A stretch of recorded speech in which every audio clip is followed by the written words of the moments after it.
Hello, ladies and gentlemen. My name is Bogoevich, and I'm going to be talking about military spending. My question is, what effect does military spending have on the macroeconomy? This is important because you see it come up time and time again in politics. It's important to learn the effectiveness of the budget in order for you to get a sense of the policies these politicians are talking about.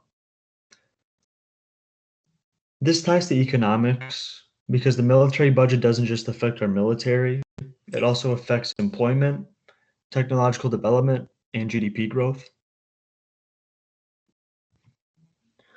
There are multiple different ways military spending affects the macroeconomy positively. Military does increase employment, as you will see on the graph on the next slide, which I'll be talking about in greater detail. The military plays an important part of technological development.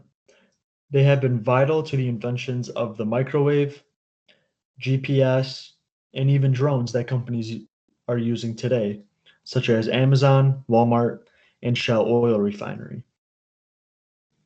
Military spending can affect GDP in a positive way. The businesses that are affected by military spending, such as weapon manufacturers or special vehicle manufacturers, could increase their investment spending on their products if the military were ever to grow.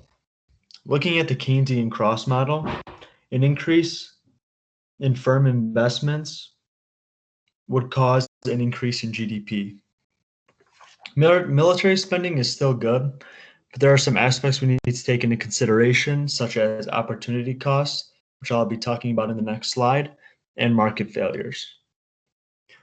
When we look at market failures, we have to look at monopsonies. Since the military is the only buyer to weapon manufacturers and special vehicle manufacturers, there is a possibility that this monopsony could drive down workers' wages and drive down prices as well.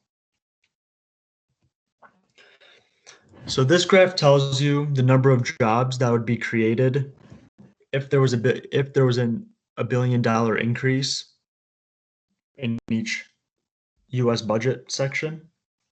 So as you can see, if there was a $1 billion increase in the defense, that would create 8,555 jobs. Even though employment is increasing, there's still a downside to the military budget, which is high opportunity costs.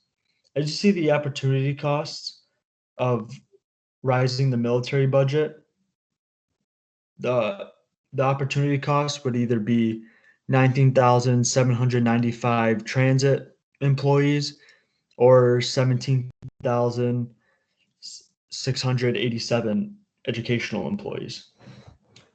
Many people who are in favor of increasing military spending look at cost benefit, which they think defending our country is worth more than education, healthcare, transit, and infrastructure. The government thinks marginally when dividing the US budget, so they are able to get the best available outcome. There are limitations to answering this question, and this limitation is that the division of the budget is always changing, so it's hard to have a clear-cut answer on how certain sections in the budget are affecting the economy.